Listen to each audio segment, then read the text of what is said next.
He might not be able to. There's a bunch of like maintenance stuff that's going on that he's not able to tackle.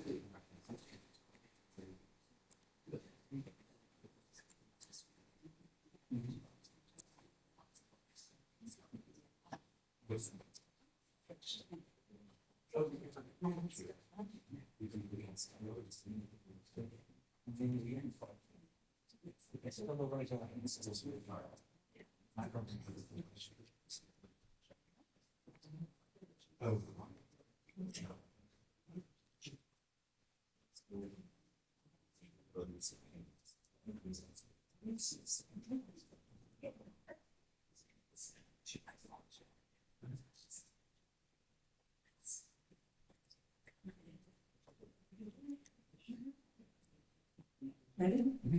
Everyone? The board Getty ad hoc committee for Tuesday, June 9th will come to order. First item is roll call. Bill Simmons. Here. John Potter. Here. Smith. Here. Pastor Guest. Here. And the chair's here. And ex officio Nancy and Tom. Jim Henning. Here. And Randy Falco is in and out.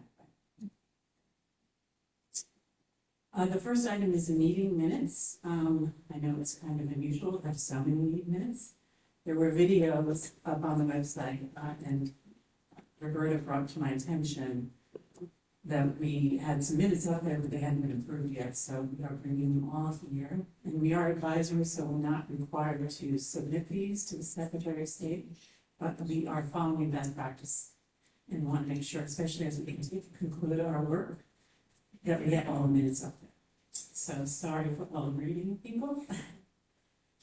Is there any motion to accept the minutes?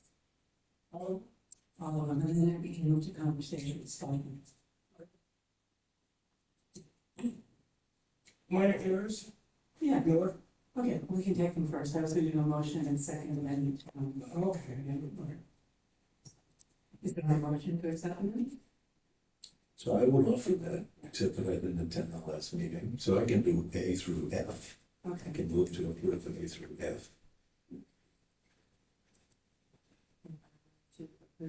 Cheating? Let's pay for it first. Okay, any discussion, any issues, errors that you want to raise in those minutes? There's one, when attribution, I believe, in, F, that it says it, districts would be, provided in the minority report. Yeah, talk about that at one point. Right, yeah, I think it was good other words, and then I was gonna provide the minority report. Correct, and then yours is the standard action. Standard knows the standard. That's the one that they took it. That's right, yeah. But that was, I thought it was in the 19th week. The other one, I noticed the conversation. The building, it says that the storage building would be on the ring bathroom, which actually the tank bathroom, the 10 bathroom. So which date is that? I think that's the 19th, so it's up to God. Okay. So any edits to February 10th through May 10th? And what was the date of yours? That was, sorry, I may have. You're 19th, okay. So nothing from those? Okay. Roll call vote to approve meeting minutes A through F. Bill Sanders? John Potter? Aye. Richard Smith? Pastor West? And Chairman. Okay, is there a motion to approve the May 19th minutes? I move to approve the May 19th minutes. Your second? Second with that, Any discussion? We're going to have to edit and make sure that we are in alignment. So you're saying it refers to Richard? would be providing minority report. And Richard, did you see that? Minute, Yeah. okay. Anybody if we wanted to. Okay, so can we make that amendment? So is there a motion to approve the May 19th minutes?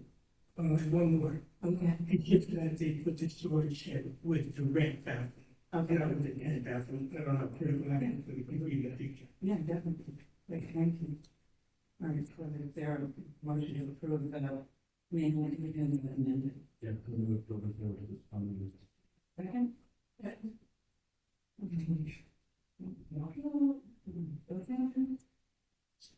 I, John Potter? Richard Smith? Mark Wood? Aye. And the chair will come. Okay, the next item would be, Eric from Getty. I know he had an appointment for this, but he may just, we have to move him. The only issue is that I have spoken that I'm thinking that his presentation could inform our discussion on the report. But I think if you go forward with the old business and discussion of the report, because there's a lot of edits that we need to do. Oh, he's come. So while he comes, I'll just say a little bit about, so today, I think we are near complete, if not completing the work of this committee. We were charged last August, and we are getting ready to present our report. Once we've gotten through this meeting, and also resolve all the different suggested edits, and make our recommendations to the town council. Before we return ourselves to the report, there seems to be a word about how we're going to conduct this portion of the meeting. We have been gentlemen's doing serious innovative work. We're looking at our secretary, we got the community program, we can very carefully over many years. We don't all agree, as we have. Every conclusion, and we have right on. If you have disagreement with our community, making decisions.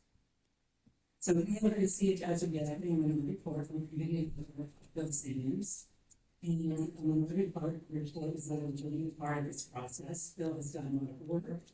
And the team has to hear the full range of views on this committee. So in addition to reading the minutes, we just did, and he went from the chart, which we wrote in the minutes. Eric then has two parts on the next item. We will first for the end report. Through some of the suggested edits that have been brought to us, and hopefully come to a conclusion or amended and report. And I would take a vote to analyze that for submission to the town council. And then second, we'll have Bill, either a presentation of his report that we can discuss, and then we get the vote on transmitting that out with long bars to the town council. just, a note that, Cassie West has joined me on the reading work. Oh, okay, great. So, will you both be presenting together? Sure. Great.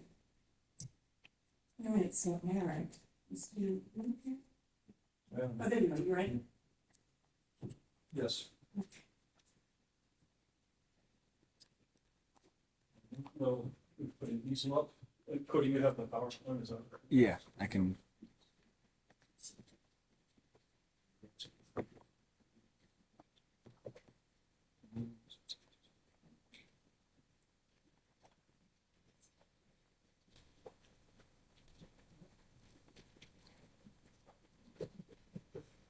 Good afternoon.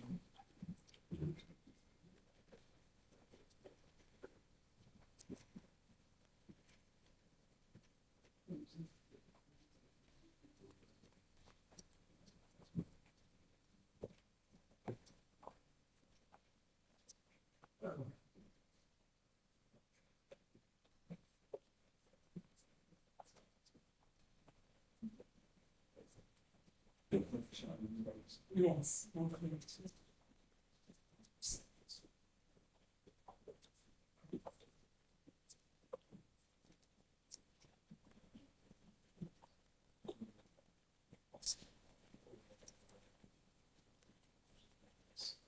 Thank you. If we can just roll through this, most of this is just a recap of the work that we've done thus far in the process. With a couple of additional pieces, just to finish out the schematic work, and then also including the resource section, which I think you got this morning, which sort of the most salient for me because I think from the work on the left. Go ahead, next slide. So this was just kind of a recap of trying to put together the approach, the process that we went through, the key actions. Some of those key actions were the decision to adjust the tent locations and consolidate the tents. And in doing so, in lot 22, basically allowing defragmentation of the RV sites right now, kind of scattered all over, and the idea of consolidating them into a single space and eliminating the fragmentation. And then opening up the perimeter of the park. And there's what we talked a lot about underutilized land and reclaiming land and sort of reevaluating land use and the percentages of each type of activity, what type of land is going to be allocated to that. So that kind of outlined what the process was that we went through together. Next slide, please. This was a sketch we'd done at one of the workshops, just saying, you know, let's relocate the tents, let's go focus on the center, RV camping, central green space for public use and more flexible use around the perimeter, more connectivity. Next slide, please. And then these are some other kind of steps that came out of those key actions. So the graphic, I think that was done in maybe March, basically adjusting the campsites for the tents altogether, the gatehouse, lot 22, creating up land by doing that, so you can see converting an acre or more, the upper tent site, reclaiming land on batteries to start, it's not clearly activated or used now. Converting more or less 2 acres from RV sites and roadways to contributing park space, reducing fragmentation of the different uses, and kind of working hard to group alike land uses and activities together. This was a concept sketch. I think it worked more on sort of the outer edges and what the center is saying, more through the field of a lot of people. And we also started hitting on some things like park access, connectivity, habitat restoration, new plantings, amenities, and so on. Yeah, so this is just kind of one of the macro views. This was early on, looking at the breakdown, the areas that are currently occupied by RV sites, and thinking about that fragmentation, how much it breaks up the park, and what we could do to reduce that fragmentation. Next slide. So this is a sketch that sort of came out of that, which is saying, let's focus on this central area of the RV sites. To develop a concept of a loop road that sort of defines where the RVs will be, and sort of opens the door for the public to use the perimeter freely. We were talking some alternates that we looked at. One was whether it's 62 or 63. We looked at if we, fit layout sites within this. You'll see this on the next slide. We could get to this number at 36 by 60. If we further reduced the size of the sites, we could get down to, or we get out to 73 sites, which is fairly comparable to the number of sites, RV sites that are in that. You can see there we took a little bit of time to look at the ratio, and so the campsite ratio was about 17.5 acres or sites per acre under the 63 scenario, and about 20 sites per acre in the 70s. The National Park Service recommends the ratio is lower than that, but we've always, as long as we've had campsites here, we've always operated at a more compressed scale. Middle town obviously is much more compressed scale than what the Park Service guidelines provide. Next slide. Just to look at some of the alternates in the layout, some of the assumptions that were made, the 2 configurations, both the 2160 and the 1800 square foot size. Ideas about alternating the patterns of whether it's a deck or however the layout might work. And also coming to, we went back and forth on this a couple of times, but coming to the point of saying we need to provide 2 vehicles parking as well as the parking on each of the site. Next slide. So this was just kind of what the layout looked at. This is really just a raw on, just to kind of say, here's the pattern on 63. And the next one, the pattern on 70 as well. And then what we put together was the beginning of sort of an overall plan to key it in, and that's the board that's there. It's too small to see on the screen, but the left-hand side, you can see on the arrow screens, it's sort of the key of the different activities we talked about. Structural activities, connectivity ideas, types of improvements, and sort of began a running list of those things. And then that graphic that they have there and the one I sent out earlier was keyed in where each of the locations are identified on the plan. So essentially they have a coordinated legend to go with the schematic plan itself. And so we're at a point where, what we'd like to do is wrap up the graphic all the way around the guardhouse, since you're gonna go working into 10 sites and studying those, and there's been sort of a parallel study, and looking at the battery lighting in the entrance. But that's not all yet, but that's all my composite plans, so I don't have that for you today, but that's something that we still have to finalize, take those concepts together.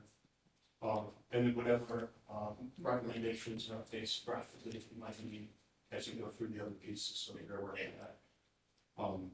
And then probably go ahead and do the next one. So, After this, we just have, bank of so resource the one I had was only 11, so this is where this one ends. or- from this one. I don't think I got an attachment to that one. That was really a compilation of all the prior slides that will be in the appendices. Yeah, if you want to take the time, we can go through, basically just pull, you have a record of all the PowerPoints we use. It's a little bit more salient images, like some of the work we did as a committee. I know some of those, we can sketch it, but just broken down by each meeting, what we were sort of focusing on. I don't know what I'm trying. Yeah, we can jump. Yeah, we can throw that in. It's really helpful to have the appendices. So you don't want to, Yeah. yeah. So with that, I think that we're sort of at the point of this plan, and we're waiting for anybody to graphic support for the recommendations. The only comment I wanted to make is, I know this is a minority report, so maybe we kind of hear that presentation, but really, at no point in the process where we asked for the campus site that was deployed, any of the program that currently exists.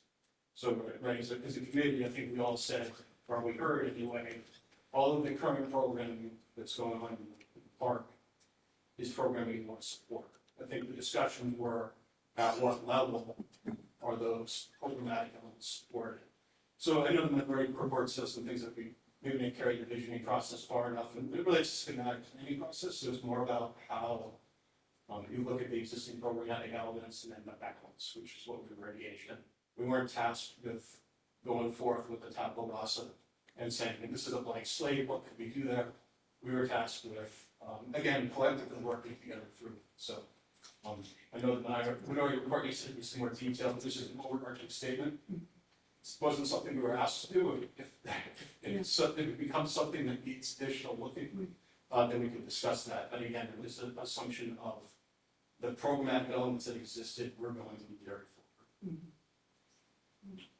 Any questions on the plan at the stage it's at, and the ratios and some of the other material put together? Bill, did you want to raise your point? Just one question, Eric, and is it fair to say that if we had compared 30 by 60 decided to 36 by 60 and kept the number at 63 as I think that was the majority vote by the committee, would you be able to just run that north road straight up and eliminate a bunch of sites that you have there? Yeah, I think Or is there another way you can configure it? there's a lot of flexibility. We're sort of out of the gap between schematic and really advancing into the next level. And we grade things out and sort of conceptually, this is all working. Schematically, the next level it's working. There's areas of transition and slope and so on. So we may lose sites, we make some economies with the road geometry may have to adjust if there are next steps. But if you wanted to trim down, we can continue to adjust roads to say the north road or the south road. I think the strong idea is kind of centralizing and unifying the RV sites and then restoring perimeter to more accessible public use. The big takeaways, I think, from where we are at this week. Right. Just one more comment since you bring up the minority report, which we can get into. We've revised it. Cassie West is going to be co-authoring it, and I think some of the references, which you might have wanted to contest, are no longer in there. But specifically, the one thing that I was looking for in putting 50 RV site plan in front of the committee was really to open up more of that parkland to the west. Let's not get into it now, but that was going to address to my sense. Right, and I think that just comes out of committee discussion, and if the committee said as a whole, this is something that we want to see. I don't recall that we were asked specifically by the group. I think there was a lot of discussion about it. You know, I think there was also concern, excuse me, Cody, would you mind going back to the plan? This one? There's a lot of concern about what we ended up calling road number one, which is the easternmost road in this graphic. It basically, some of your earlier ideas and previous plans as well proposed putting RVs east of that road one. Putting RVs there put a lot of pressure and congestion, but potentially it's that was a roundtable conversation that the group had regarding shifts and placement of RVs relative to how circulation organized urban. And there have been RVs there in the past, and I think one of your first schematics did have RVs there as well. We definitely looked at it together as a group, and I think we debated the pros and cons of, you know, should they exist to the east, what does that mean? And it's not that it's any different than the other interior roads, other than the probability of circulating traffic, either pavilion traffic leaving or CISF drop-off traffic leaving. We'll probably be using that eastern road, you know, this is probably number one, with RVs, with 2 sets of cars on each of the campsites. That's a lot of congestion, you know, on that eastern leg of the site.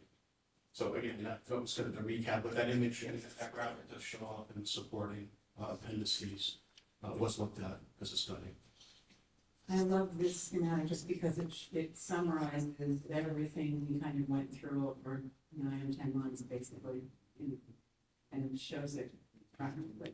Again, I'm kind of less concerned ultimately about the 62, 63, 70, 75, you know, 50, I'm not going to get rid of that, but we're showing the town council how we arrived at the various potential designs, and not even designs, you know, ideas, and the kind of the principles that brought us to that. And I think that is what one of our tasks really was, to give them ideas. They're going to have to do some hard work about what direction they go. Yeah, I mean, I think ultimately the big idea is defragmentation of the park. You know, about 20 acres of the park is wetland or coastal bluff or forested, and so I think you're really working hard at sort of how can we refine pieces for more active public use and not lease out. And so consolidating this, whatever the geometry of the roads, ending up with around 4 acres campsites, you know, bringing that down from the 4.1 that it is today down to 3.5 to 3.6, and then creating about half an acre of open space by just consolidating it down, not to mention moving the roads and some of the other ideas.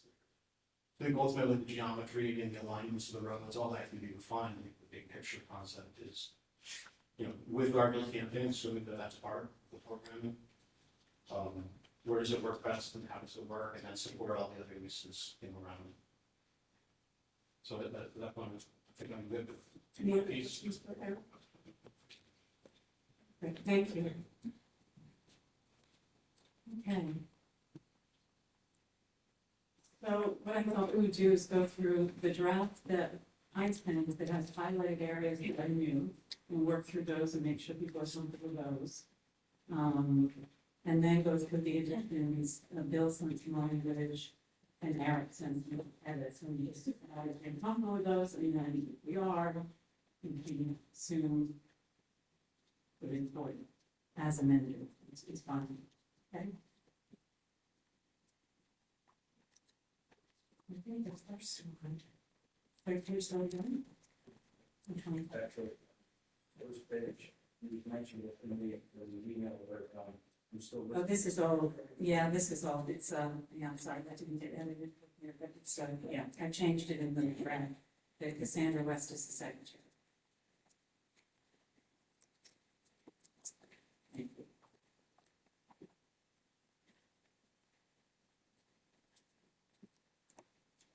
'25, so Bill provided a language for page 25 in terms of the operation.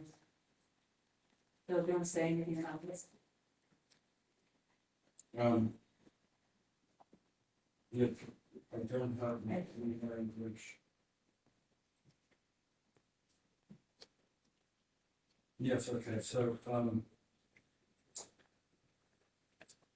basically we had been talking about either net revenue or operating surplus in other locations, so I just wanted to be clear that between 2017 and 2025, Fort Getty has contributed $3,769,000 in operating surplus to Jamestown's general fund.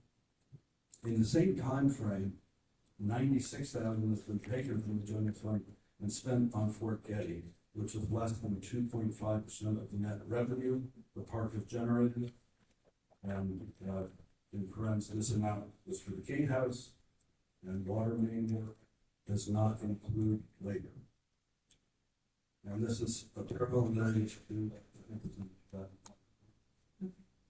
People comfortable with that? Okay. Thank you. So 38 or 31? So this is just updating, and we're talking to do it again on the things that are provided to us today. This is an update to the community input section that references both the complaint that was issued against Cassie and the one that was issued against me around conflicts of interest.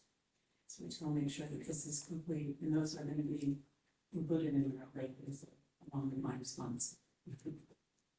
Everyone okay with this? Yeah. Yes.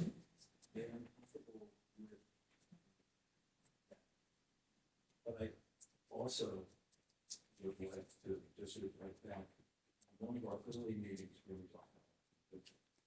Bill, I think. Sorry, John, I think it just might be not in the mic. It might not be turned on. Bill rather eloquently argued that we each have our own histories at Fort Getty and our own experiences with use and our own sets of ingoing assumptions and opinions, and that ought not disqualify any of us from serving. And I suppose I feel that this paragraph simply says it's okay because the ethics committee said we're only advisory, so it doesn't matter if we behave like responsible custodians of the mission of the Fort Getty ad hoc committee, as opposed to trying to do something self-interested. I just feel like it's technical as opposed to philosophical. And I feel that we, and you, I think, really said it well in the meeting, that the fact that I launch my program, the fact that we have family members that do different things there, the fact that we take part in programming doesn't disqualify this. And so I just feel like we underplay the commitments we made to the committee and to the town in fulfilling these roles when we say the ethics committee let us get effigy. I would just comment on that in terms of the minority report, which we really look at as a substantive addition to what we're saying here. And I actually bring up in that one point, which is that, you know, we are a small community. A lot of us have had an enjoyment and involvement with a place like Fort Getty. It shouldn't disqualify us, but we should have taken that position right from the start. And in fact, I think I suggest that maybe we should have even invited a member of the camping community and a member of the neighbors onto this committee. That somehow it became an issue that maybe has to be raised, largely because the town council was making what they thought some decisions on conflicts and disqualifying certain people as a result of that. And then once we became a committee, it would have definitely helped if we had all shared what our point of view is and our involvement. And had we done that, it would have been a very open process. And I think that point's made. Like that this is kind of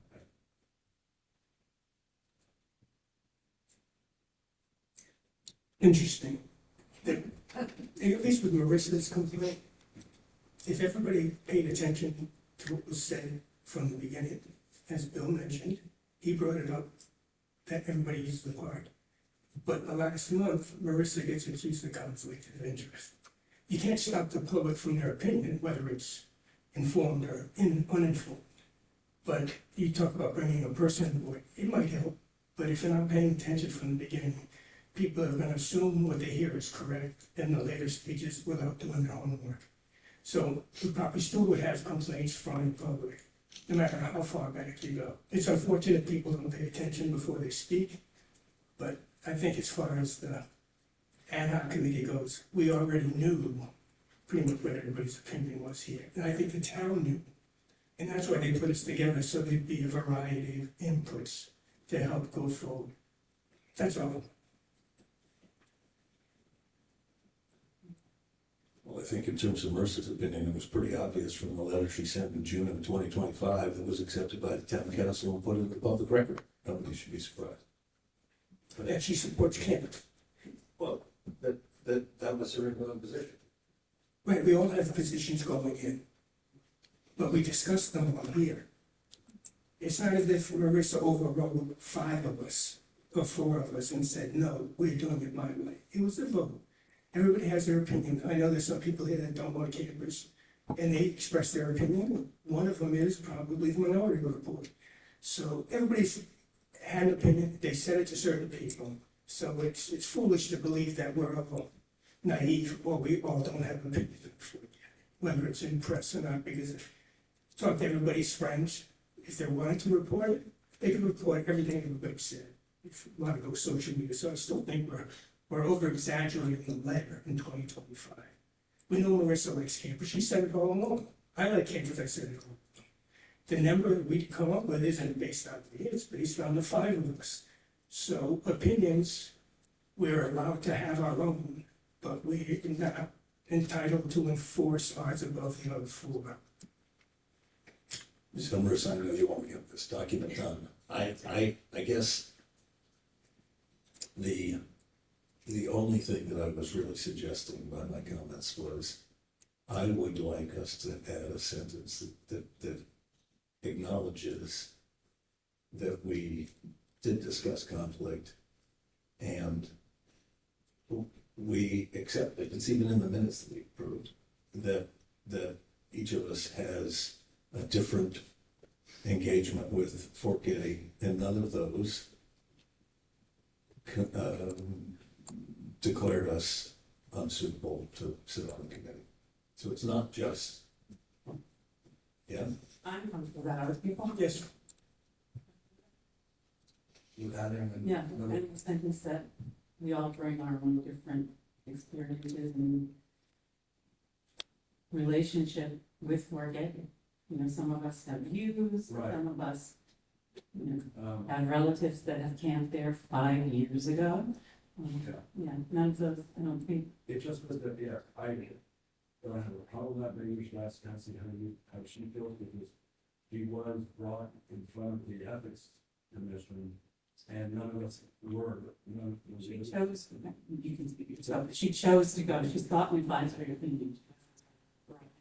But on behalf of all of us, she went up there and asked for their advisory opinion, and I think we all had hoped that they would actually rule on what the substance of the complaint was, and they didn't, because they said you're not even the subject, you're advisory.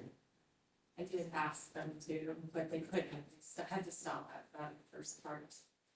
But, it was tricky, like, the use of a park, in a conflict of interest, like, I don't know, we all, it is a small town, and we all engage with, that's like part of different things, so I do think that, understanding the ethics commission's decision calls, but perhaps this does not preclude us from our work. So, I agree, we should have another sentence. Okay. Just in terms of ethics, because I was on the ethics commission for 10 years, and I was fairly confident had they ruled, they would not found you in violation of the code of ethics, or, you know, I'm going to serve. And I know for a fact, the accusations against me, you know, they may have, people may have concerns about it, obviously they do, that's what they wrote, but they are not violations of the code. So, two different things. All right, so, moving on. We started with the 21, so 38.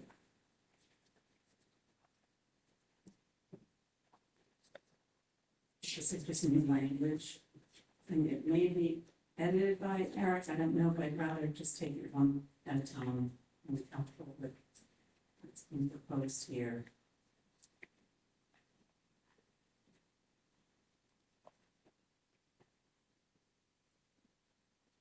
So if I'm going to be saying I'm comfortable with this, because I have seen Eric's changes and I like them. Okay, Yeah. get to those next time. Same with 38, is everyone else comfortable with 38 as it is? And 39? Page 38 is okay. Yeah.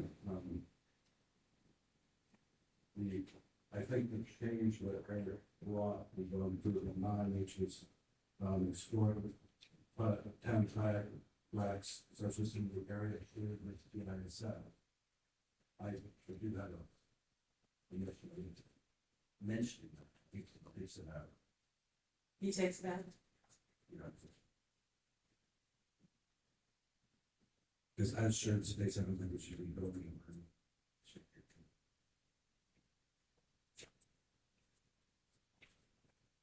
You must Say that clause again. there's, it's listed, it says, recommends exploring, citing additional town kinematics such as in the area shared with CISF, or in the small corner, with the boat ramp. I think we could explore it with CISF. And that if it's a shared space, we should use it and structure there. I don't think that they're permanent. Kayak, movable. But I'm happy to take it out. Anyone else? I just think it's a good idea. Okay. Yeah. Or should we, instead of just leaving it as the open area, I think it should be explained that is the shared area. If you take out the area with CISF and just leave it as a small opening at the Getty train, Such as the shared area? well, just so people know, it is the shared area. It's not just open to the town, it's CISF and the town. It says such as in the area shared with CISF. Yes. But then it, wasn't sure if you were getting rid of that statement, just leaving it as the area north of, the Getty Trail. I think Eric may have, I don't have. Eric has, oh, he's suggesting deleting this paragraph completely Yes, right.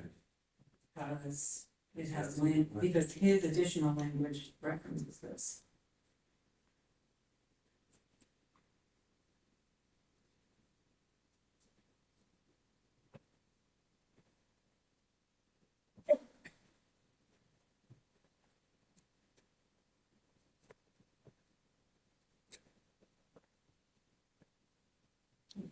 Minor adjustments to the layout of the kayak caliper, naming rack placement and ramp configurations will improve visual and physical access to the water without making sense. Racks configured in the sawtooth, so it's not about, it doesn't mention the problem.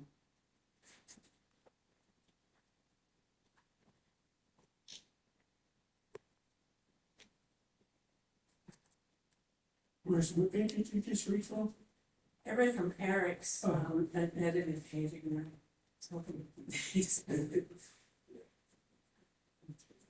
All right, well, why don't we?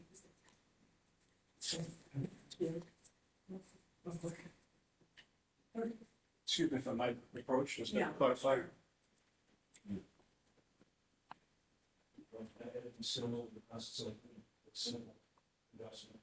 I think the last meeting, Commissioner had asked about including shows on the plans. Sorry, the shows on the plan minutes on the wall, adding the kayak racks, at the north end of the Getty Trail. Yeah. That's us, CMSF, which is a shared space. And we also graphically added pathway down to the narrow beach there, in part of the facility operation. The footpath exists, the gravel parking exists, the get right trail is there. It's also a great place to create accessible connections for people handicapped parking, like there as well. So the clarification, it doesn't necessarily need to strike the CISF component, it's just that location should be explored with higher access suggested by the, it is listed in the legend. So if there is extra language that you'd like to keep related to just defining the area, but I think it's fine to have it in there, just trying to add the orientation of the racks. They are quite a visual barrier, and so that was sort of the existing racks maybe we worked on, and then this was a discussion about that. Right. So it's not exploring in the language. Yeah, thanks for clarifying that, because I was thinking it was the area right next to the CISF. No, it's that You're lower. talking about that. I thought that was already. There's across the north end of the Get Right Measure Cross. So I think that there was general consensus that it's used as storage for trailers and boats and other things, and so it's aligned with that, and kind of convenient parking and ability to connect to both the beaches and the trail. I mean, I think we should acknowledge that it's shared space, right?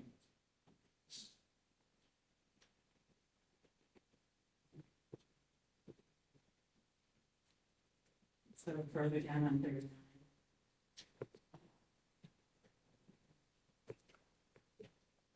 Volleyball.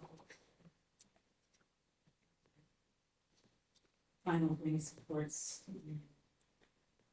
expanding aquaculture. This, yes, on agriculture, there was, I think, a community member sent in, photos to Jim about the, stack of oyster cages up on the beach and a canoe and various other places all, kind of making a pretty large mess. So I just, when we talk about expanding, and I didn't recall our conversation about expanding, I'm all in favor of agriculture, sharing that space, but it needs to be managed. So do you have language that you want to stroke, or do you want to modify this?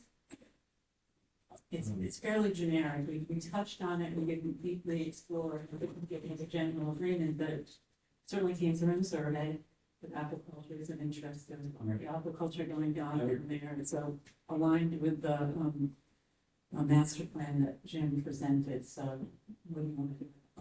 Could we say to support aquaculture instead of expanding it? Okay.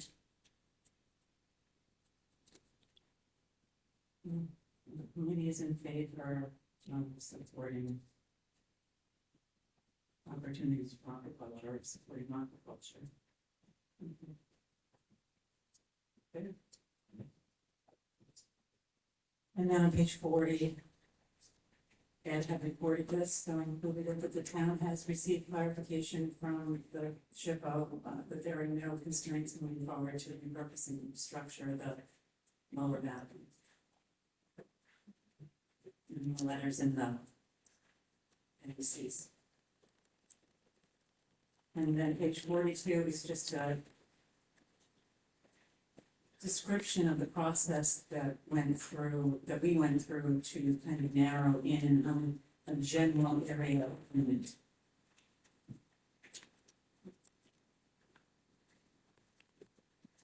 And then all of those concepts, I present the one, but all of the concepts will be in the appendices. Eric sent those today. I like that section. On page 44, there are reference asterisks about was there one asterisk? Yeah, So those ones they don't, okay. So I know about process, you know. So option A doesn't, there's two asterisks, is that not line up? Two committee voted. Yeah, three, okay. I'll fix those. And I provided, wording, which was more akin to what we had, for option A. Under existing measures. It says that, said existing measures may continue to be renewed annually in option A. It would be that option A is existing measures defined as non-residents who held a seasonal RV site during the 2025 season or prior may rent 4, and then in brackets, 7 to 10 to be set by the town council consecutive years.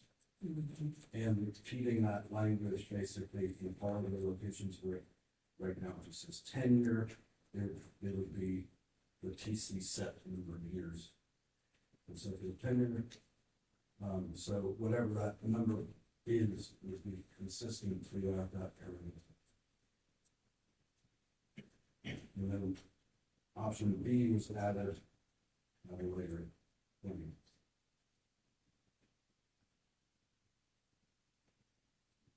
That came from somewhere. Option B. Yeah, and I didn't make it up.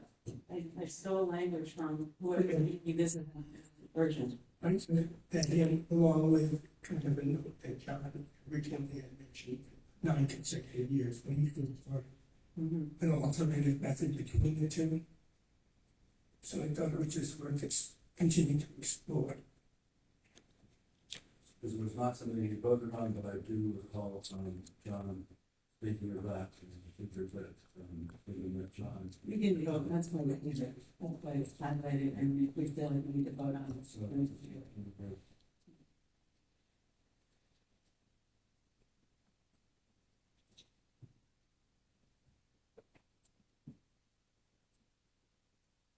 This was my understanding of what we had agreed to. So I'm not quite sure, I'm not quite following what your edits are. well, so if you see an option A, Yeah, it says those with fewer than 7 to 10 years tenure. And then it says until they reach the 10-year limit. 10 years, it's whatever, if it's only 7 years of tenure, then it would be the 7 year. And the same with held the site for 7 or more consecutive years, not 10. I was at 7, John had suggested 10, I was suggesting, and we voted on having a okay. 7 to 10. Okay, so this would all be, so those with fewer than 7 to 10 year consecutive use of tenure to be set by the town council.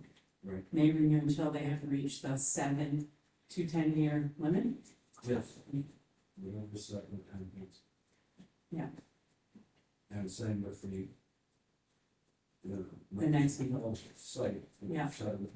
To 10 or more consecutive, yeah. But I know we voted on going to the shorter term or the alternate term limits, but I don't remember ever saying a specific vote on the limits at the time.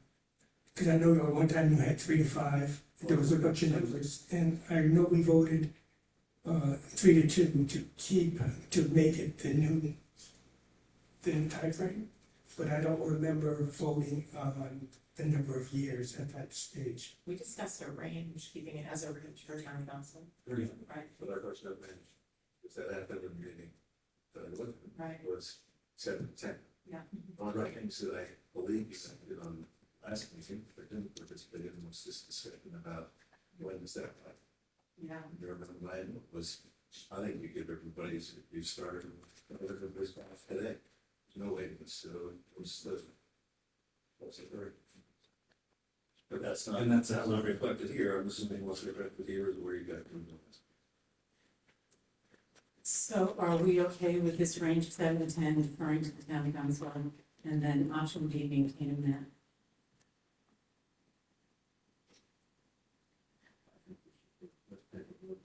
Including option B. Probably we can take a separate vote on option A. Yes, I'm fine with the new language. Richard, are you okay with the range of 7 to 10? At this time, no, I don't think I am, because we haven't upgraded the park. And once the park is upgraded, then maybe.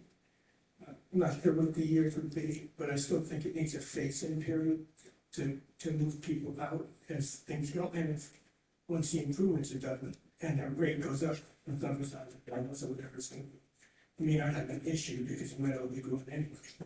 So, yeah, I have to vote, I can't come to terms with the year yet, but I understand that we have a term limit, and that's been approved 3-2. No problem.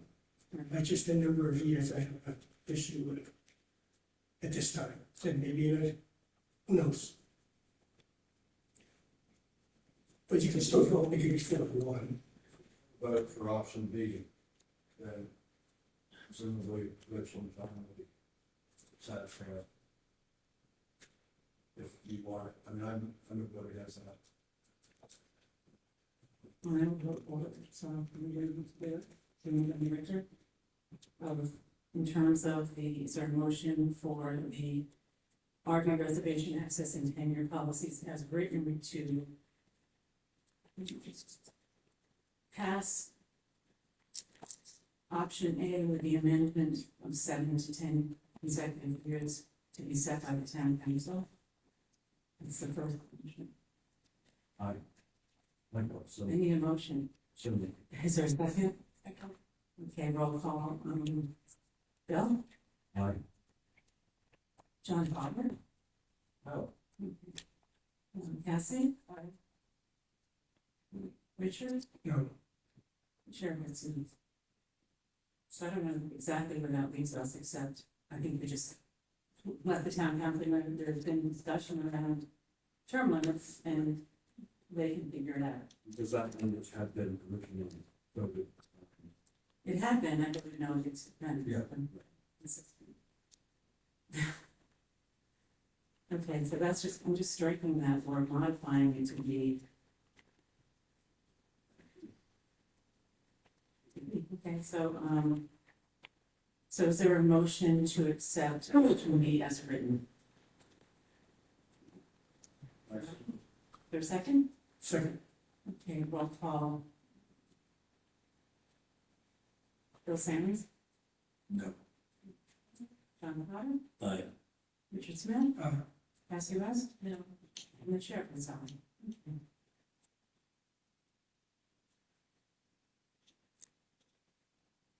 Madam Chair, just to clarify for the record, so option A has been stricken from the final report and option B has been included.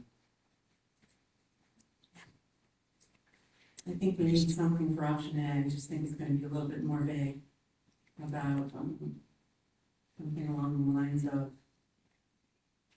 there was discussion about setting a term limit in a range of years, but no conclusion was reached, or something like that, and then option B.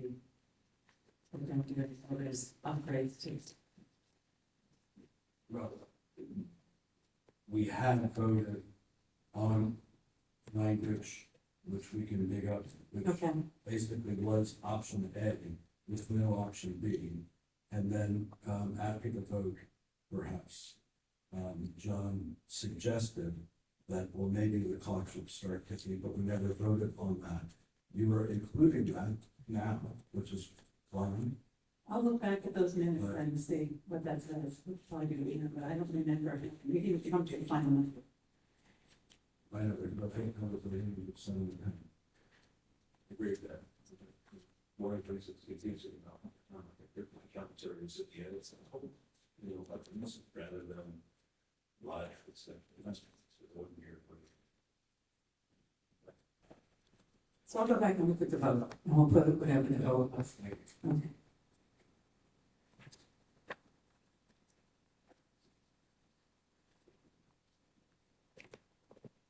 You know where that was, by chance?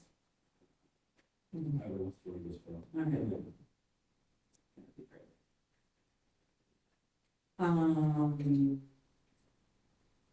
I'll fix those asterisks.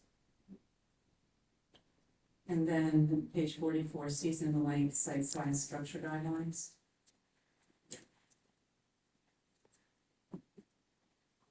For some residents suggested changing the season to June 1st through Labor Day to offer more opportunities for Jamestown resident community to gather in warmer weather. The committee notes that any adjustments to the season must be made in the context of market, considering renter interest and then make great modifications. So it's nothing directly. And the next one. Similarly, while the committee discussed maximum RV and structure dimensions and guidelines governing permitted structures and additions at sites, the primary recommendations for the town to consider and adopt standards for things like decking and fencing with an eye toward consistent compatibility with the park's character. And that was what came from our last conversation. Putting something, people comfortable with that? Yeah. All right, thanks. That's it. No, but I can-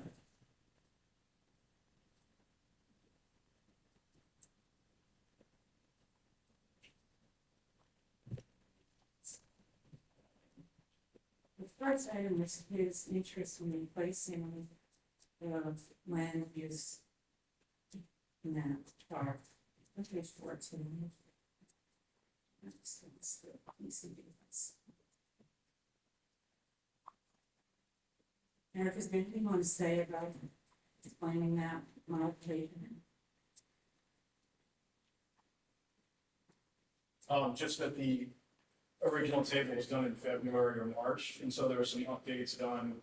Again, it's a very macro table, and so the main adjustment, I think, was some of the quantities were recalibrated based on takeoffs, and there's a miscellaneous category now, which just handled ancillary lands that are hard to measure. We're talking about looking at something at that scale. So it's an order of magnitude table, and I just wanted to make sure that it was qualified out in the report. Are people comfortable with that?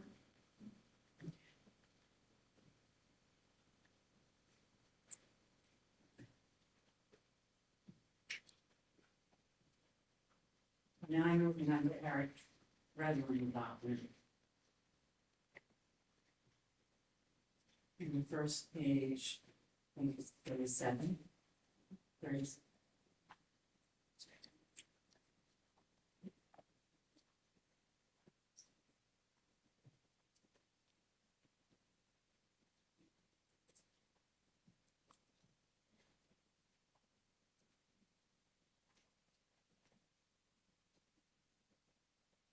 It's all pretty straightforward, but it has any concerns. Okay, good. And then there's that additional language that he works through with us on page 32. That basically describes the plan. It's included as an image. No one commented on the images, people. A long time, for God's sakes.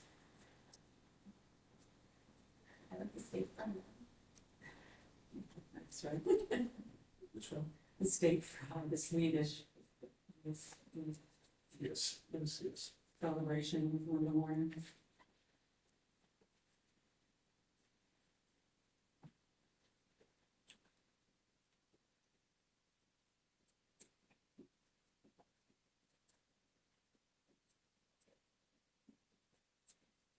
So I think that was commentary, the changes. There's really stuff in there. Yeah. Okay, anybody, any issues with, so we're moving on to 39, under renovate, expand bathroom facilities.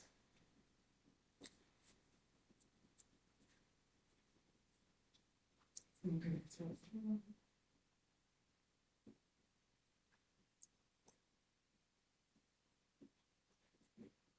Okay. And then I edited his edit on the next one, number 6, define campground areas.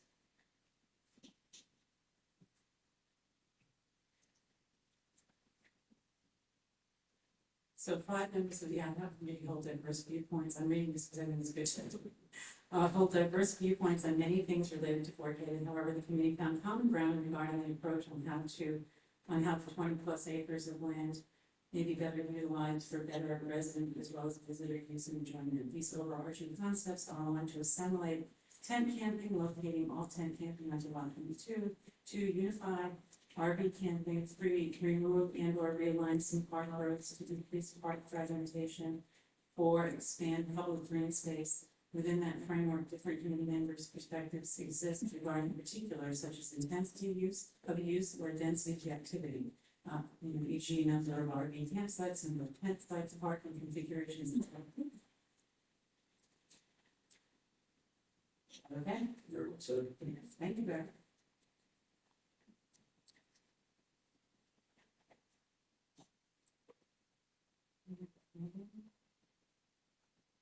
Page 42.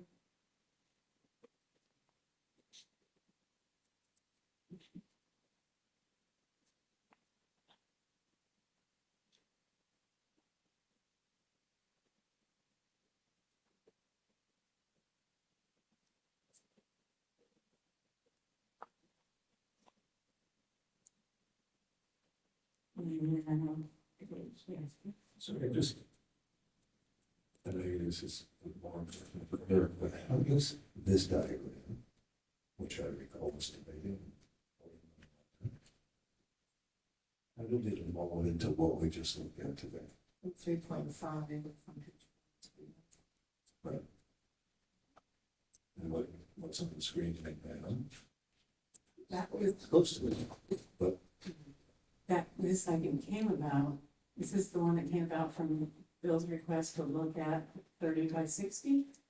Eric, was up on the screen now? Is it basically the same thing, but with kind of Right, more intense? some of the geometry was refined a little bit, particularly in regard to the northwest roadway and better accommodating trucks and trailers and vehicular circulation. So we're representing this geometry as 73 if you're at a 30 by 60, or 63, say, just for round numbers, if you're at a larger 36 by 60. So.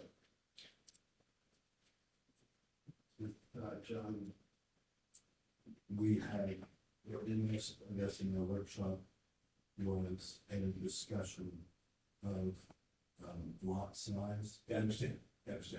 What I haven't quite figured out is how we could reduce the planning lot size, get a bigger footprint, and crowd out the, because one of the things I've always liked about the plan is that we free up all of the empty space on particularly the north and the west and the south for more active use. And this thing that's on the screen right now, we've created a choke point in the northwest corner. Because I think we've increased the footprint there. And I don't think it's actually something we need to address right now. It was a passing question. And I think that both of these pictures are gonna be in the handover record. And I like the way the picture that's on the wall today, it's a step forward in terms of constructive documentation for a future, somebody who's working on the land use plan. I'm just uncomfortable that we've kind of crowded that northwest corner, which I think diminishes one of the things I like best about the plan through this plan. Well, I would agree with that sentiment, and I just wanted to, I know there's some sensitivity from Eric and Beta on the minority report, so I didn't want to make the point too obvious, but what I really think was that at the last workshop, I was asking this for a 30 by 60, 63 site campground layout, which I thought would actually shrink the areas. And have that north road actually run, we give us some more space to the north. So I agree with that. I think there was a misunderstanding. We ended up with 73 at the greatest. And the only one that we actually voted on and made preference voting was 3.5. So this is just So that's a concept. We haven't weighed in on this. We haven't weighed in on the site side. We just reviewed the language of the site side. ordinance 3.5, Yes. and we also have language that talks about all of the way that nothing happened across the range of.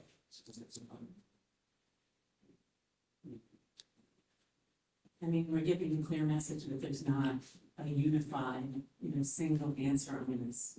And there's other things that obviously need to be considered, like fiscal issues.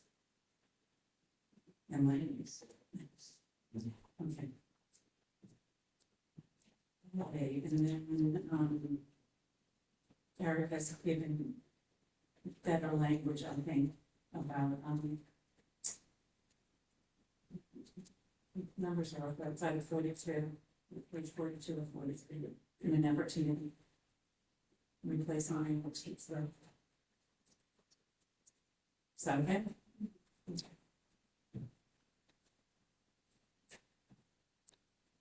Okay, page 47. Signage.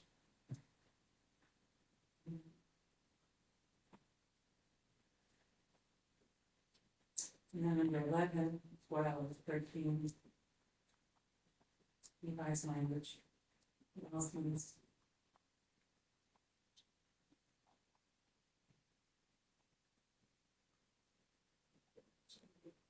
Sure.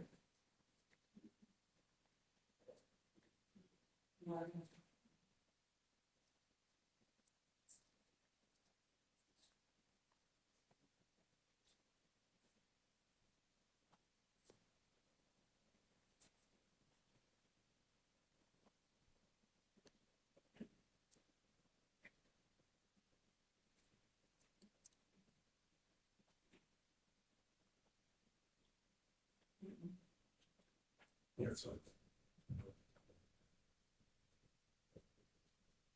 Any concerns about any of that language? No. Okay, I think that's really it. Just one thing, the commentary about the signage at the front part. Yeah. It's interesting that the picture used on the cover of this report is the gate. Yeah. And I wonder if, in fact, we ought to replace that with a picture like aiming down on the entrance of what we're calling Fort Getty Park. Okay. Oh, the gatehouse. Yeah. You have one of those? Yeah. I'm sure I can get one. All right, that's fine. These are actually among the truly historic things that are there. But I think that's great.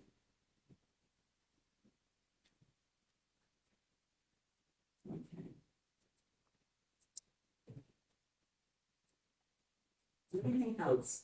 Yeah. Move to accept the report as we just proposed modifying it. For a second? Second. Okay, roll call vote. And this is, to accept and transmit to the town council, the official majority of the board of the ad hoc committee. Indeed, that's what I meant to say. Okay. Roll call, Bill Snyder, Aye. John Bauer, Richard Smith, and Jane votes aye. Good, thank you very much. Okay, the next item is, the minority report that we have put forward. Would you mind just share with us your? Yes, absolutely. My memory report will be available for everyone to review. What I would like to do is just summarize at the end of the executive summary. So we have two co-authors, Betsy West has joined me in putting this forward. The table of contents is just an executive summary, an introduction, a history of how we got here. Because one of the things driving minority is going back and doing a deep read of both the 94 and the 2005 plans. What was the what has actually been accomplished, and so that is there for people to review. We've also the financial review, a alternative of the zero RPs, and what we would, why we might come to that decision, and what that might be, as well as a 50 RV. There's what I consider a suitably sized RV campground. There are also policy recommendations and finally a conclusion. So briefly, I started down the path of delivering a minority report in order to present an option for a suitably sized RV campground that provides other visitors with a swath of parkland to the west that can be used all year long.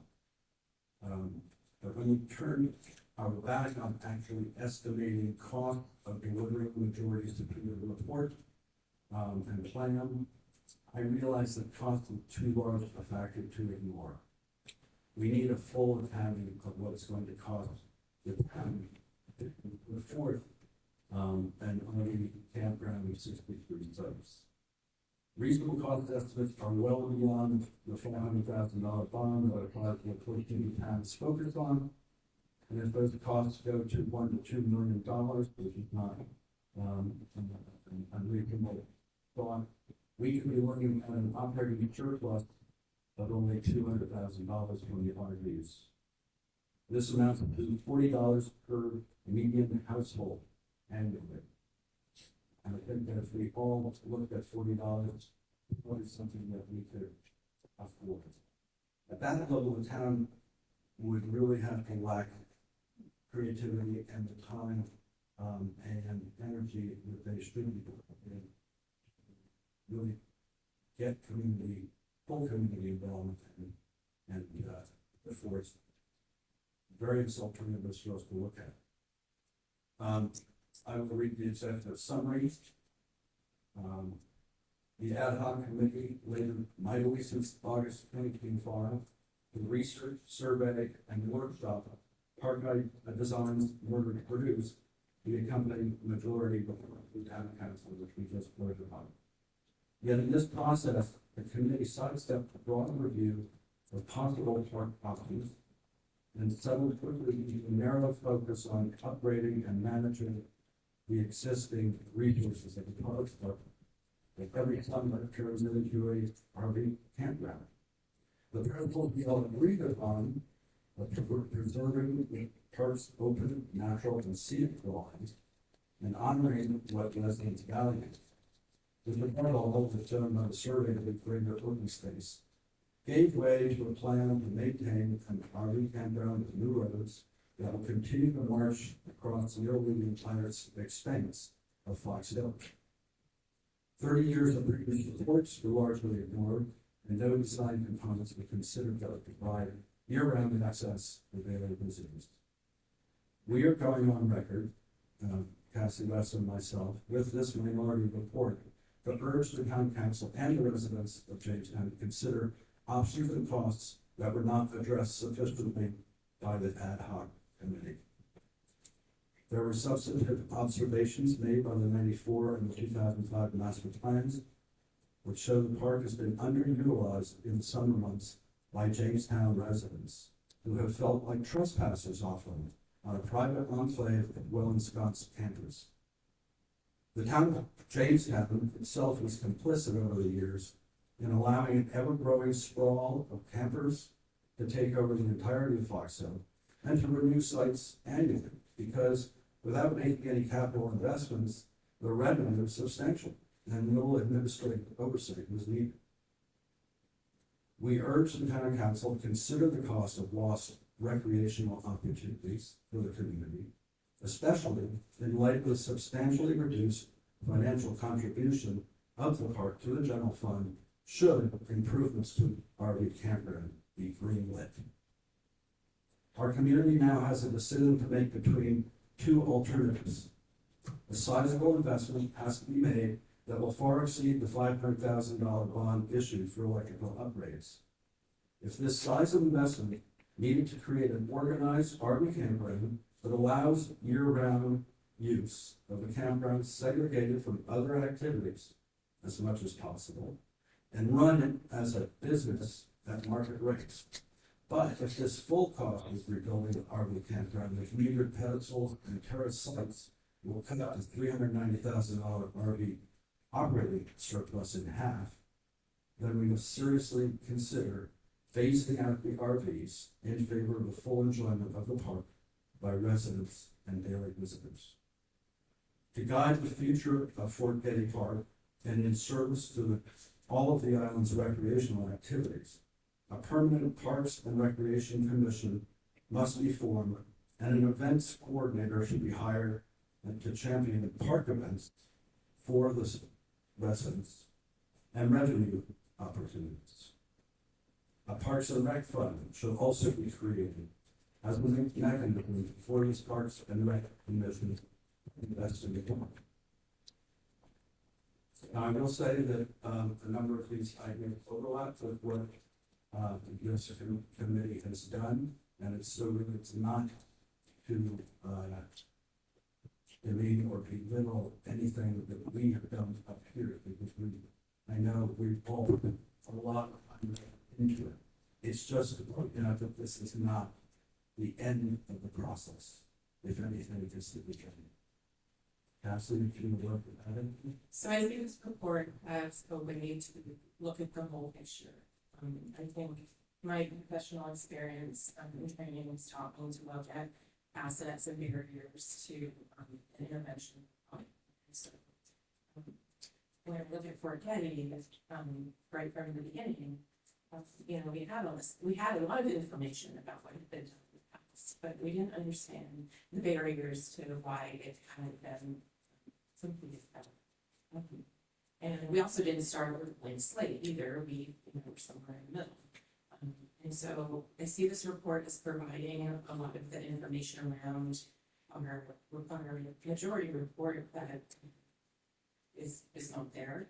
And then that we were not able to consider. The costs were a big concern for me. When we were looking at the campground configuration, it was very hard for me to think about, what the configuration should be, considering that there is this bond that I thought we should take into account. So the cost is a big concern, and that's a big part of this reading. So I feel this report does give us a more the picture about our process and what we've gone through and how we've arrived where we are. And it's not meant to be contentious, it's just to provide information. Richard, John, any comment? I'm not, as far as some of the information, we can only go by what we were told. We weren't here to go and get total pricing. It's not our task to go get excavation costs. It's not our task to call National Grid and say, what is this cost? We rely on the town. They supplied some estimates. They told us $500,000 to be electric. Granted, it was probably a year and a half ago. It's probably higher now. But we were put together to come up with a plan for a year. This new report, the one that I got today, it seems considerably toned down in some of the verbiage where it kind of I thought the one I got yesterday criticized the committee for, I want to say hijacking, but it made it sound like we weren't conducive to discussion. It sounded like it was the minority stole the vote, and we did. It was a 3-2 on some of the things, but I haven't been able to read this one quick enough here, so it seemed like it was telling tonight. But some of the others, like the estimate, those are all speculation as far as the course, as far as the electrical course. We were told that all it is 2 transformers, and that's the true thing. Then I think we're jumping the gun for putting scare tactics to say it's $2 million, $3 million. I think if this goes forward, and can make a phone call and we'll know tomorrow. Yeah, we were out of the ballpark, or we're in the ballpark. It just, some of the stuff is, to me, is speculation. Again, this is the report that originally before it was edited for today. I just, there's a lot of speculation, a lot of what ifs. Some of the revenue generating is speculation. Again, a lot of the reports that attachments to go to places, they're all commercial ventures, and I'm afraid that a lot of the additional revenues become commercial ventures, which take over the park. And remove the public access because it all becomes about money. And that's a dilemma for me. When I read this again, there are good points. There were some things I thought were really good, but it seemed like it was more condescending of the group's decision, the first draft. I haven't finished reading this. So I just, it's just, I accept it, I don't have a problem with it, but I think there needs to be more truth and more fact and not what if and what could be. If people want to have generating revenue, other options, I'm not sure if it's in here again. The town has a lot of people who can volunteer. We don't need to have our committee say we want a circus on the 12th of June or something. There should be volunteers in town to start to push forward ideas. Why don't we do this? Why don't we do that? And let the town start to generate ideas for the park. We were assigned something, we're not gonna go through the whole gamut of all of the ideas to set. We don't have the time of the committee or the powers of the committee to say, let's have a service, let's have a carnival, let's have we can't do that. That's not our law. Ours is just come up with general ideas, which we are very general. This whole majority and by the minority report is very general. The council is going to do what they've done since 94, 2005. They're going to look at it and say, I don't like it, and that's what the council, those five are going to make a decision. So we'll have to see where they go, and then they'll budget we talked about roads, but roads were talked about 1999, 2005. But nobody's going to do it because they're going to look at it and say, that's $1 million, why are we doing it? So, yes, I accept it. I just think it went places maybe we didn't need to go, and less facts that would be nicer to go more facts. But we're so general on everything, I think it's fine, we'll move forward. So I also see our process as our process could have been a little more nuanced, like with the campground configuration. I was not wedded to the number of campsites specifically. I was more interested in the footprint of the campground, and we could not get into that with the way we voted and designed it. So I mean, there's like other considerations around these decisions that I think town council should think about when they have all this information in front of them. So I'm grateful that there's a minority report. I think we all have different points of view, and that's part of the strength of this committee, not a weakness.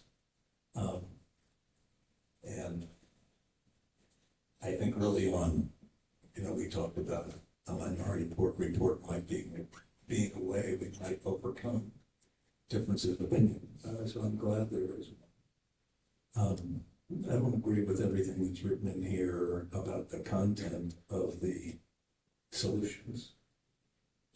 I mean, I knew you would want to write a minority report and make sure that your thoughts didn't get left on the cutting room floor, and I applaud the effort we put into doing it, and Cassie, your contributions to this. Having said that, I am really surprised by the way even this version of the report characterizes and denigrates the work of the committee. I mean, both of you have been in the committee since the beginning, and yet the deficiencies articulated in the appendix have never been brought up to discussion, whether as a group sitting or as a sidebar. And so I think I found that frustrating. I think I found it frustrating that certain individuals who are, both our ability to act as a group and then our integrity as individuals is called into question in the language in the appendix. And I think that's, I respect both of your opinions and your roles as committee people, but I feel like this report lets you there. And I just, I still think, subject to what we believe about the authorship of this report, we should vote to move it forward. My question about that, take my question, right? What do you want? My question is, are the two of you the authors of this report? Or is it really a work product of a broader group of people? This is the product of the two of us. And obviously, we've all been speaking to many people in the village. Absolutely. And, you know, I've appreciated the pros committee and listening to you all. And, which, you know, I'm always pleased by the comments that you make. Think it's thoughtful. I would say that I'm not trying to use scare tactics. I am trying to be very factual. None of us know what it's going to cost. So just we have to put on this clearly. I thought that in going through this process of being on the ad hoc committee for the first time, that I owed to future ad hoc committees to take a look at what we did right, what we might have been able to improve. So it is not not aiming at any specific member. It is kind of, we are part of a town process with the town who takes this to heart and do a better job going forward. So, you know, I think I made it clear from the beginning that my hope, and perhaps it's an idealistic of the moment hope, that we would have been able to find this a throughway in this very polarizing issue, because we brought such different perspectives in a time when everything feels so polarized. But I became, you know, very sober that was not going to happen. That was clear a little later in the process than I think I expected. But to echo what I said when I started, and to echo what John just said, I do think it's healthy to have a minority report. I think it's important for people to be able to voice what they want to say, and I think it's really helpful for the town council to be able to have sort of the full sense of the community.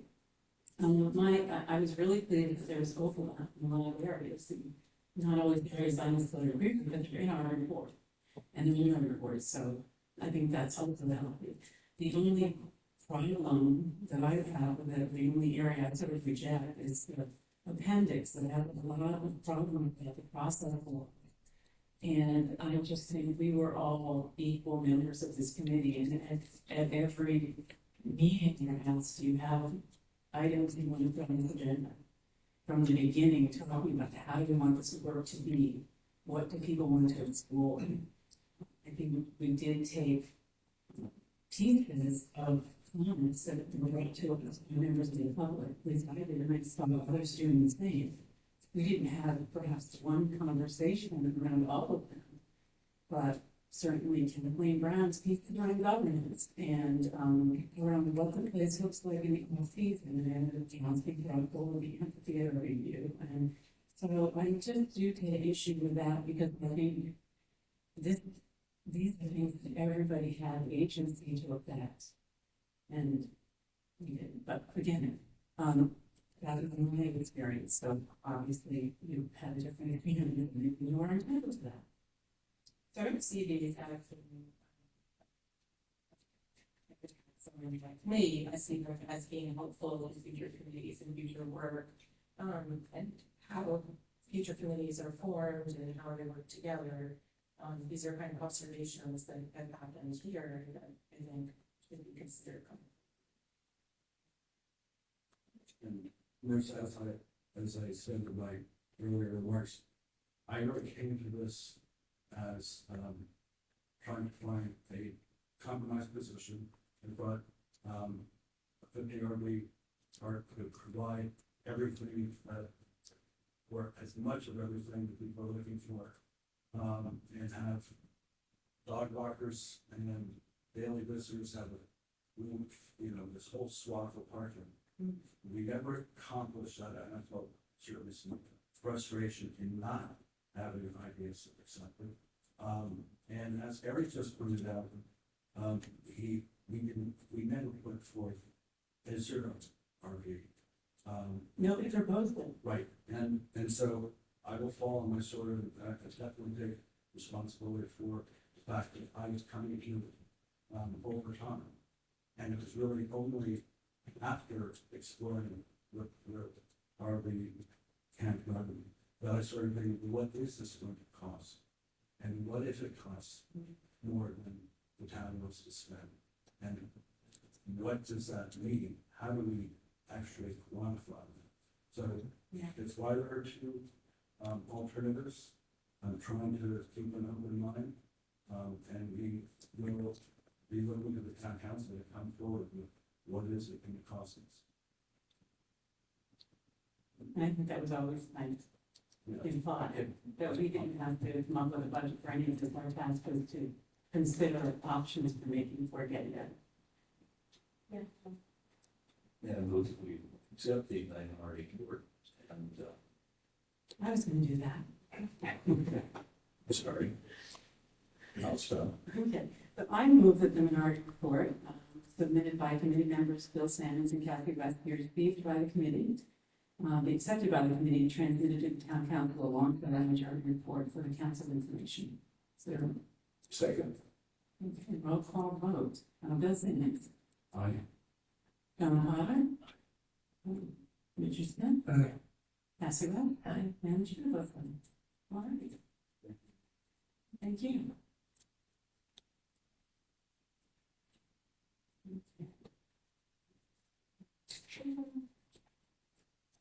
Well, that's good. So thank you, everyone. It's doing a lot of work, and I think the important information will be given to the council.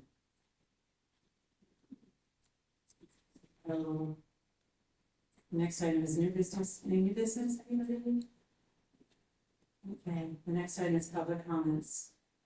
Okay.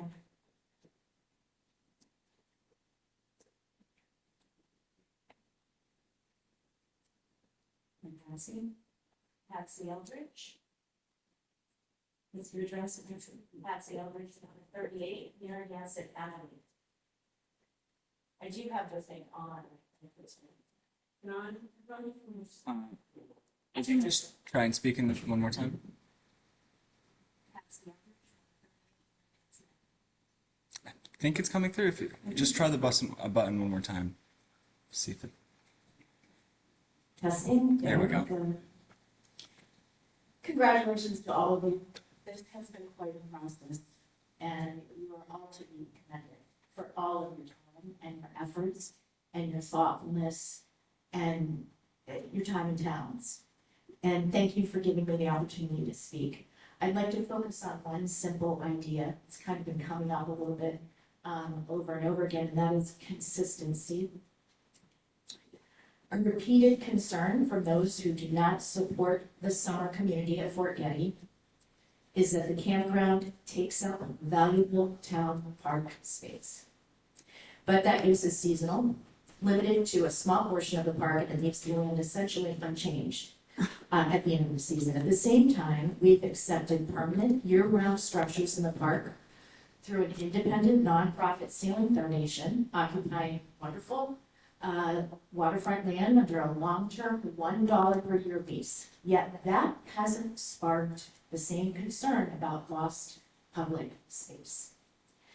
When similar impacts are treated so differently, it suggests that this may be less about a space itself and more about which types of use and which groups of people are considered more acceptable in that space. If we're going to have a conversation about protecting open space, we need to apply the standard. It's also important to recognize what the campground provides. It brings in significant income, it supports park and ride programs, and brings families to Jamestown who support local businesses, contribute to the community. So the question isn't just about what space is being used, but how, for how long, and for whose benefit. I value CISF and the work it does. It's excellent. I value the summer community of the campground. I value the pavilion, the fishing pier, the boat ramp, the open space, the trails, and the beaches of Fort Getty. Fort Getty is a wonderful multi-use park. I urge you to reconsider the way your report places on reducing or limiting the campground portion. Your recommendations to the town council should fully reflect the summer community's economic value, its limited footprint, and its seasonal nature alongside all the other concerns raised. Decisions about Fort Getty Park should be grounded in balance and consistency, not selective scrutiny. Thank you. Thank you. Anybody else?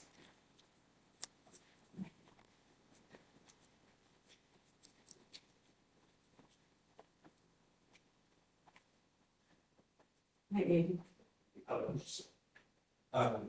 So you wanted some commentary. Sorry if I could just have first name, last name, and Petrie, 1005. Remember asking for that, but go for it. It was something. So, as we know, and the approach here, so there were two couple of concerns there. One is there was this interest in seeing different variants for the park. And it is unfortunate, I think, that Bay was asked to do the work that was confined to having RVs, because none of us can have a comment on whether we like more RVs. Paul Strong was going to work more at the time meetings the other day, or a lot less RVs. So I think there was a little bit of a sequence there in which the design work was started earlier. But my main point is that there was an article in the press about improved aesthetics on Fort Getty.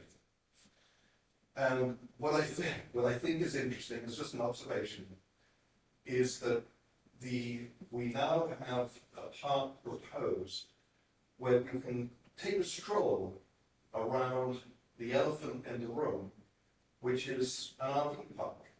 And you can't improve aesthetics if you're wandering around basically an RV park. So in that it is now around it, it's just odd to me. And it isn't, that is and just an interesting design component. You know, typically you would separate them into different things. So that is my time for the day.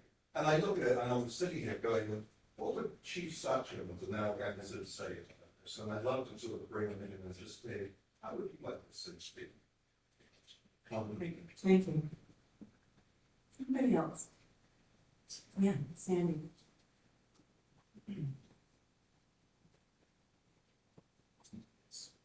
Thank you, and you all. Sandy's Lily, 82 Howland Avenue.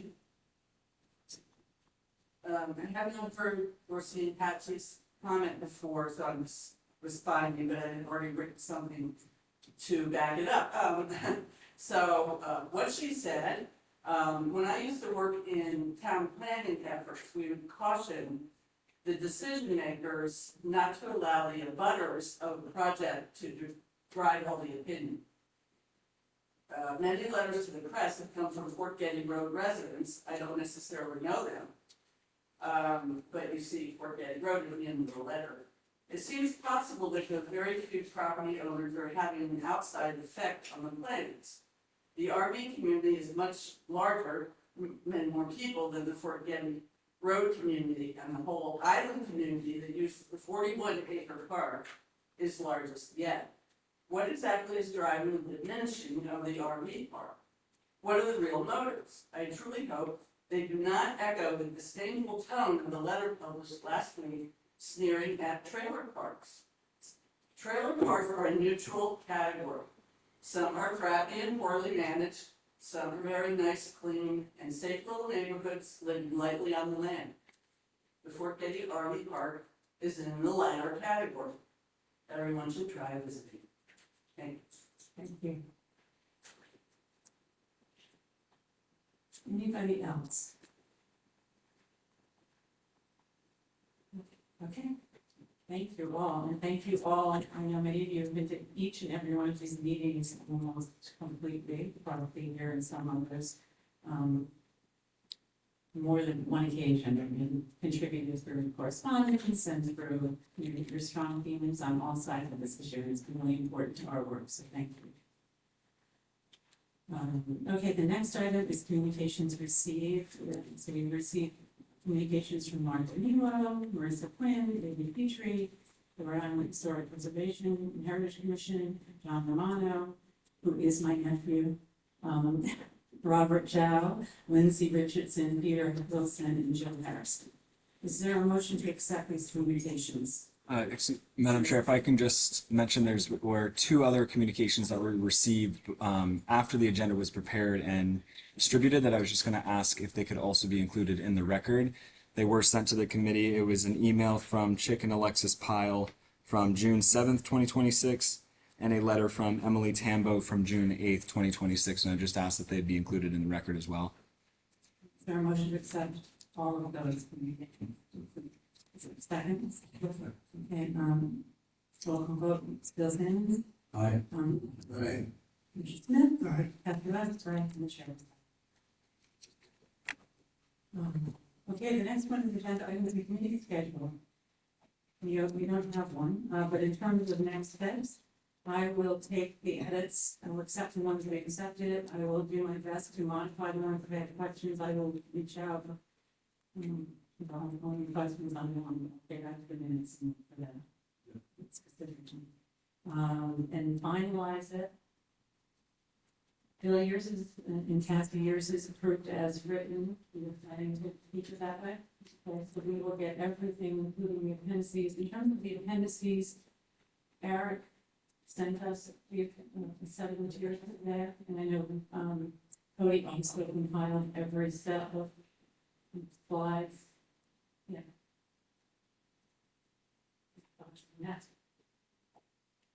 Just what we want to actually split the appendices off for the purposes of making it easier for the broader public to access the material with hyperlinks in, as opposed to getting a 500-page book.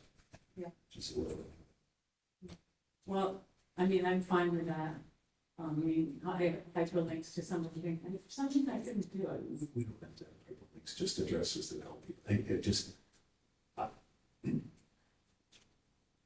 we can certainly publish the disaggregated version after we've created and landed the aggregated version. I just know that it's a big file now, and it's problematic, and quite daunting.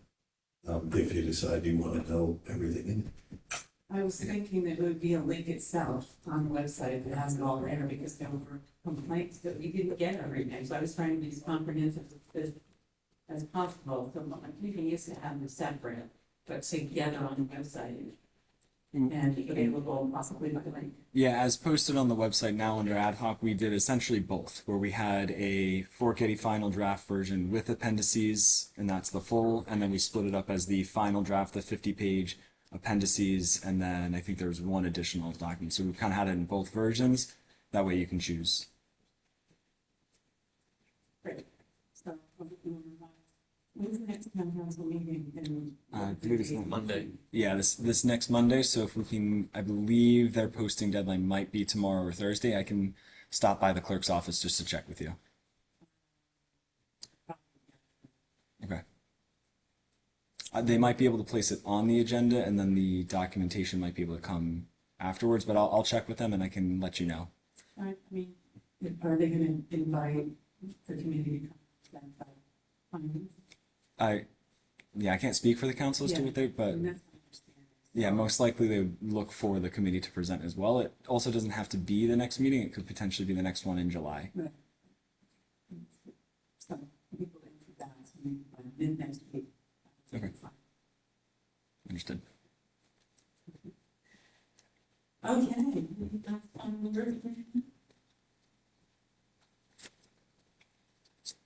Thank you for accepting the nomination to Jim. It's like 7:20.